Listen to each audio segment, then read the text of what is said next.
پاکستان میں حکومت نے 28ویں آئینی ترمیم کے لیے کوششیں تیز کر دی ہیں۔ دو چیزیں ہیں جس کے اوپر اس وقت کام ہو رہا ہے۔ ایک تو 28ویں آئینی ترمیم کروانی ہے اور ہر حال میں کروانی ہے، اور کوشش یہ ہے کہ اس 28ویں آئینی ترمیم کو بجٹ سے پہلے پاس کروا لیا جائے، اور دوسرا بجٹ بھی پاس کروانا ہے۔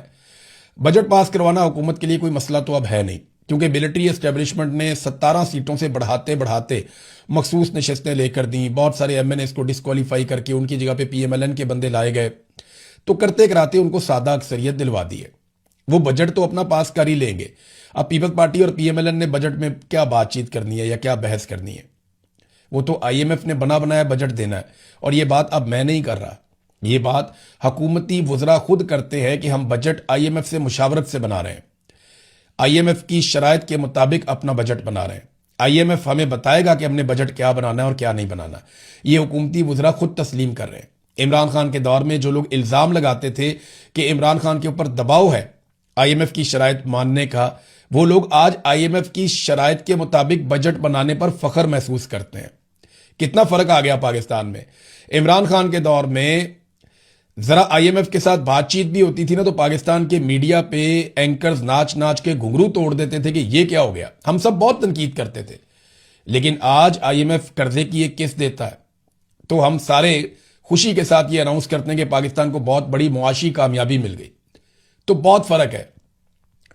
فرق صرف یہ ہے کہ اس وقت ملٹری اسٹیبلشمنٹ حکومت کے خلاف تھی، اور آج کی ملٹری اسٹیبلشمنٹ اس حکومت کے ساتھ کھڑی ہوئی ہے۔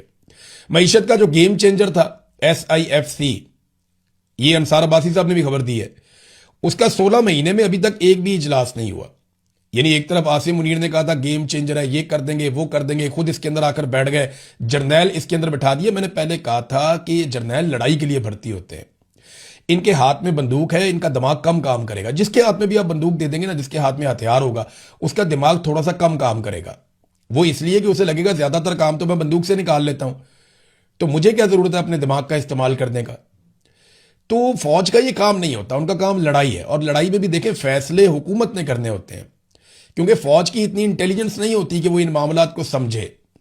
لہٰذا حکومت کو ہمیشہ فوج سے الگ رکھا جاتا ہے، اور کوشش کی جاتی ہے کہ ان کے درمیان صرف آرڈر کا ایک رابطہ ہو، کہ حکومت ان کو آرڈر دے اور یہ اپنا کام کرے۔ اب دیکھیں دنیا میں وہیں پہ ممالک کامیاب ہیں۔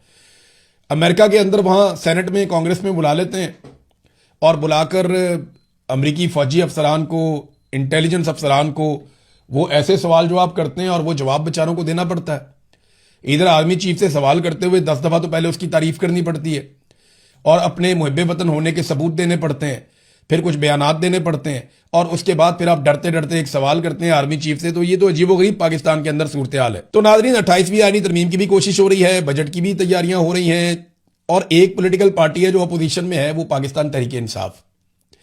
دلچسپ بات یہ ہے کہ اپوزیشن کی کوئی تیاری نہیں ہے۔ اپوزیشن نہ 28ویں ترمیم کے لیے تیار ہے۔ میں نے آپ کو آج سے 6-7 ماہ پہلے بتا دیا تھا، اور لگاتار بتایا تھا کہ 28ویں آئینی ترمیم آئے گی۔ ابھی آپ کو 2 ہفتے پہلے دوبارہ بتایا کہ 28ویں آئینی ترمیم کے اوپر تیزی سے کام ہو رہا ہے۔ کوئی 1.5 ماہ پہلے بھی میں نے ایک ویلاگ کیا تھا، اس میں بھی بتایا تھا کہ یہ اس پہ تقریباً کام مکمل کر چکے ہیں۔ اب انہوں نے صرف 28ویں آئینی ترمیم پاس کروانی ہے۔ زرداری اور بلاول پہ دباؤ ڈال رہے ہیں کہ اچھے بچوں کی طرح اس کو پاس کرواؤ۔ بلاول کو بھی پتا چلے نا بروٹ میجورٹی ہوتی کیا ہے۔ بڑے چوڑے ہو کر آ کر انہوں نے کہا تھا بروٹ میجورٹی سے ہم یہ آئینی ترمیم کروا لیں گے۔ یعنی ساری زندگی نانا نے اور ماں نے جو ہے وہ جمہوریت کے نام کے اوپر گزار دی۔